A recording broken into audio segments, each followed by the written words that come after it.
अब आपके पास अंतिम 1 घंटा बचा हो भाई साहब। इसमें जितने मैं वीडियो लेके आ रहा हूं बस तैयार करते चले जाइए। खंड काव्य जितने बच्चे हैं खंड काव्य पढ़ के जाइए।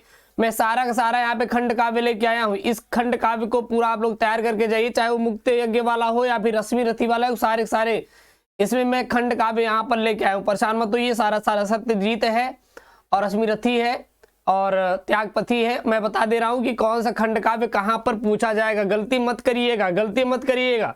बच्चे बहुत ज्यादा गलती करेंगे, मुझे पता है बच्चे बहुत ज्यादा गलती करेंगे। ये गलती आप लोग बिल्कुल मत करिएगा, बिल्कुल भी आपको गलती ये नहीं करना है। आप अपने जिले के अकॉर्डिंग इस खंड काव्य को आप तैयार करके चले जाइए, ठीक है ना। अब आपके पास अंतिम घंटा है और मार दीजिए छक्का एकदम। अंतिम घंटे में एकदम मार देना आपको छक्का, कुछ भी हो जाए। बिल्कुल भी आपको डरना नहीं है, एकदम डट कर सामना करना है, ठीक है ना। Best of luck. आज दोपहर 2 बजे जाइएगा तो यही छापिएगा पूरा। यहाँ पे प्रश्न, मुक्त यज्ञ खंड काव्य के आधार पर गांधी जी का चरित्र चित्रण कीजिए। ये कौन कौन से बच्चे पढ़ के जाएंगे, ये कौन कौन से बच्चे पढ़ के जाएंगे। सबसे पहले आप लोग को ये जान लेना है कि ये कौन कौन से बच्चे पढ़ के जाएंगे, क्योंकि ये इंपॉर्टेंट है आप सभी के लिए, ठीक ना। कौन कौन से बच्चे पढ़ के जाएंगे ये आपके लिए क्या है, बहुत ही इंपॉर्टेंट है। मुरादाबाद वाले बच्चे पढ़ के जाएंगे। मुरादाबाद वाले बच्चे पढ़ के जाएंगे। मुरादाबाद वाले बच्चे इसे पढ़कर जाएंगे, याद कर लीजिए। मुरादाबाद वाले इसे बच्चे पढ़ के जाएंगे और संभल वाले इसे बच्चे पढ़ के जाएंगे। जो संभल वाले बच्चे हैं इसे पढ़ के जाएंगे। और ज्योतिबा फुले वाले बच्चे भी पढ़ के जाएंगे। कानपुर और कानपुर देहात, जौनपुर, फैजाबाद, अंबेडकर, एटा, ललितपुर इत्यादि जनपदों वाले मुक्त यज्ञ खंड काव्य को पढ़ के जाएंगे। बहुत ही इंपॉर्टेंट वाला टॉपिक है, इसको देख लीजिए। अब इसमें क्या करना है, इसमें गांधी जी के चरित्र चित्रण करना है। गांधी जी के बारे में आपको लिखना है कि गांधी जी क्या थे, ठीक है ना, उनके अंदर क्या क्या गुणधर्म था, वही चीज यहाँ पे लिखना है। और आपको कुछ भी लिखना नहीं है। देखिए जैसे कि यहाँ पे गांधी जी के बारे में लिखा गया है कि गांधी जी सत्य और अहिंसा के पुजारी थे, एक प्रॉपर हेडिंग बनाई गई है। फिर इसमें लिखा है गांधी जी के बारे में कि गांधी जी विषम से विषम परिस्थितियों पे सत्य और अहिंसा का त्याग नहीं करते थे और अपने इन्हीं अस्त्रों के बल पर ब्रिटिश साम्राज्य के चूल्हे हिला दी तथा भारतीय की जनता को पराधीनता के बंधनों से मुक्त कराया। उसके बाद अगला पॉइंट, दृढ़ प्रतिज्ञ। गांधी जी क्या थे, दृढ़ प्रतिज्ञ, यानी जिसकी प्रतिज्ञा कर लेते थे वही वो हमेशा करते थे। जिसकी प्रतिज्ञा कर लेते थे वही हमेशा करते थे। इसको ऐसे आपको करना है। उसके बाद मानवता के प्रबल समर्थक, ये आप हेडिंग बनाइएगा और इसमें लिखते हुए चले जाइएगा कि गांधी जी के दृष्टिकोण में प्रत्येक मानव में ईश्वर का अंश विद्यमान है। उन्होंने अपना समस्त जीवन मानवता के कल्याण में लगा दिया। घृणा से नहीं अपितु प्रेम से जीती जा सकती है, ये आपको करना है। उसके बाद यहाँ पे गांधी जी के बारे में बताना है कि गांधी जी निर्भीक तथा सांप्रदायिक विद्वेष के विरोधी थे, ठीक है ना। इस प्रकार से लिखना है। क्या लिखेंगे, गांधी जी निर्भीकता के साथ ब्रिटिश सरकार के दमन चक्र के समक्ष अटल रहे तथा स्वतंत्रता प्राप्ति के उपरांत भी नोआ खाली के सांप्रदायिक दंगों को रोकने के प्रयासों में लगे रहे। नोआ खाली की सांप्रदायिक हिंसा में उन्हें इतना व्यक्त किया गया कि उन्होंने उसी स्थान पर आमरण अनशन का संकल्प ले लिया। और फिर गांधी जी के बारे में बताना है कि यह लोकनायक थे। गांधी जी सच्चे अर्थों में जनता के नेता थे। वे जनता को उपदेश नहीं देते थे बल्कि अपने स्व आचरण द्वारा उन्हें कर्मों का ज्ञान दिया करते थे, ठीक है ना। उसके बाद नीचे आ जाएंगे। फिर आपका सत्य की जीत। सत्य की जीत कौन कौन तैयार करेगा बेटा, झांसी, बदायूं, प्रतापगढ़, रामपुर, पीलीभीत, लखनऊ, बिजनौर इत्यादि जनपद वाले जितने बच्चे हैं इसको छाप डालो, इसको छाप डालो, ठीक है ना। इसको आप क्या करेंगे, छाप डालेंगे। ये बच्चे भाई साहब छाप लीजिएगा। अब सत्य की जीत में क्या बताया गया है, तो जो सत्य की जीत है इसमें पांडवों और कौरवों के बीच, जो पांडव और कौरव थे उनके बीच हुआ कर्मकांड बताया गया है। जैसे कि इनके बीच क्या हुआ था, आपको पता है कि जो युधिष्ठिर की पत्नी थी द्रौपदी, ठीक है ना, तो द्रौपदी के साथ क्या किया जाता है, भरी सभा में द्रौपदी का जो दुशासन था कपड़े उतार रहा था, उनके जो कपड़े उन्होंने पहना था उसको उतार रहा था, लेकिन वो अंत में उतार नहीं पाता है। और यही सत्य की जीत है। बता दीजिएगा क्यों नहीं उतार पाता है, क्योंकि उनके ऊपर श्री कृष्ण का आशीर्वाद होता है और श्री कृष्ण के आशीर्वाद के चलते वो उतार नहीं पाता। इसी के बारे में लिखना है। सत्य की जीत आ जाएगा तो सत्य की जीत यही वाला लिख दीजिएगा, हो गया। देखिए यहाँ पे द्वारिका प्रसाद महेश्वरी कृत सत्य की जीत नामक खंड काव्य महाभारत के द्रौपदी चिरहरण पर आधारित है। कथानक दुर्योधन द्वारा पांडवों को धृतकीड़ा के लिए आमंत्रित करने के साथ प्रारंभ होता है।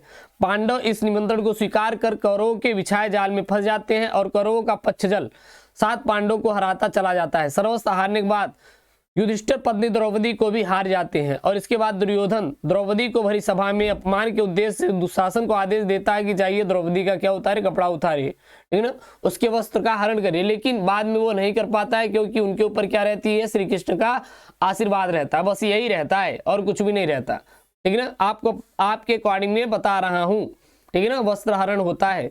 उसके बाद आपका रश्मि रथी खंड काव्य है। रश्मि रथी खंड काव्य कौन कौन बच्चे तैयार करेंगे, ये तैयार करना, मुजफ्फरपुर वाले तैयार कर लीजिए, शामली, बुलंदशहर, मथुरा, वाराणसी, चंदौली, फतेहपुर, उन्नाव, देवरिया इत्यादि जनपद के जो बच्चे हैं वो रश्मि रथी खंड काव्य को पढ़ लेंगे। रश्मि रथी खंड काव्य को पढ़ लेंगे।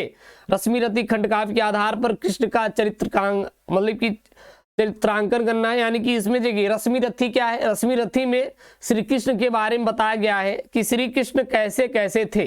श्री कृष्ण के बारे में आपको बताना है कि श्री कृष्ण के अंदर अलौकिक शक्तिपुंज थी, अलौकिक शक्तिपुंज थी और विनम्र और व्यवहारिक थी। बहुत ही विनम्रता और व्यवहारिकता थी श्री कृष्ण के अंदर, बहुत ही विनम्रता और व्यवहारिकता थी। फिर इसके अंदर आपको लिखना है जैसे कि श्री कृष्ण सांसारिक सिद्धि और सफलता के लिए सभी नियमों से अवगत हैं तथा शील संयम सदाचार का स्रोत है। वे पांड्यों के पक्ष में इसलिए खड़े रहते हैं क्योंकि वे एक सदाचार पूर्ण समाज का क्या करना चाहते हैं, निर्माण करना चाहते हैं, निर्माण करना चाहते हैं। यही सब आपको क्या करना है यहाँ पे बताना है, ठीक है ना, यही सब आपको क्या करना है, बताना है, याद रखिएगा।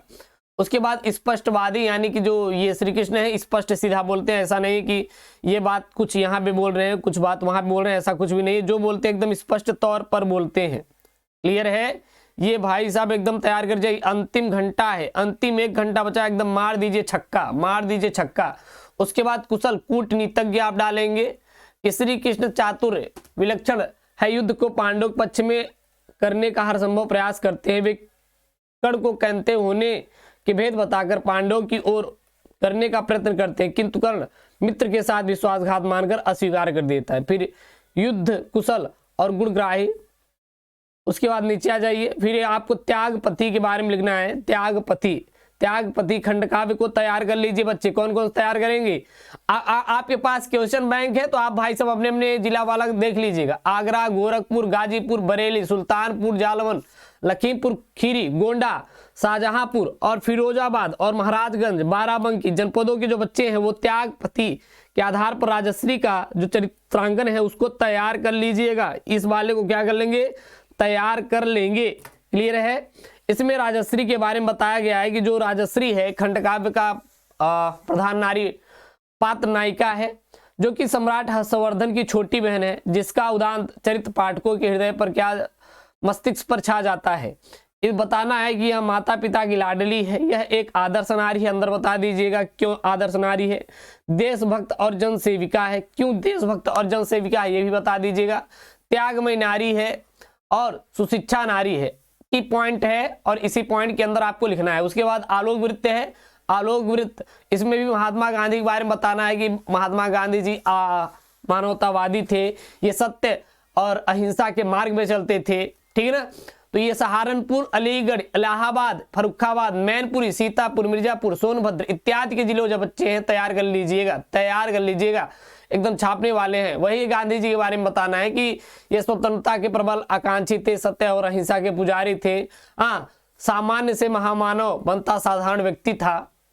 उसके बाद नीचे आ जाएंगे, लास्ट वाला है श्रवण कुमार। श्रवण कुमार वाला है, श्रवण कुमार वही जो अपने मम्मी पापा जी जिनके अंधे थे ना जाते हैं तो राजा दशरथ जी उनको क्या मार देते हैं, शब्दवेदी तीर चला देते हैं उनके ऊपर। थोड़ा पढ़ लेंगे तो आपको याद हो जाएगा श्रवण कुमार वाला। वैसे भी कहानी बहुत आप सुने होंगे श्रवण कुमार वाला। तो इस खंड काव्य को मेरठ, बागपत, आजमगढ़, बस्ती, रायबरेली, बांदा, हरदोई, बहराइच, हमीरपुर, गाजियाबाद, गौतम नगर, मऊ, सिद्धार्थनगर इत्यादि जनपदों के बच्चे इसे भाई साहब रट लीजिए, इसे रट लीजिए। तो यहाँ पे मैं पूरा आपका खंड काव्य बता दिया हूँ। जो बच्चे जिस जिले से खंड काव्य पढ़ लीजिएगा, आपके पास क्वेश्चन बैंक होगा, पीछे की ओर पलटेंगे तो वहां पर आप खंडकाव्य देख पाएंगे। तो आप अपने जिस जिले से हैं आप खंडकाव्य को पढ़ते हुए चले जाइएगा। क्लियर है? मिलते हैं नेक्स्ट वीडियो में। Best of luck. और हाँ, सारे वीडियो देखते चले जाइएगा, छोटे छोटे वीडियो लेके आ रहा हूं और मस्त मस्त टॉपिक है।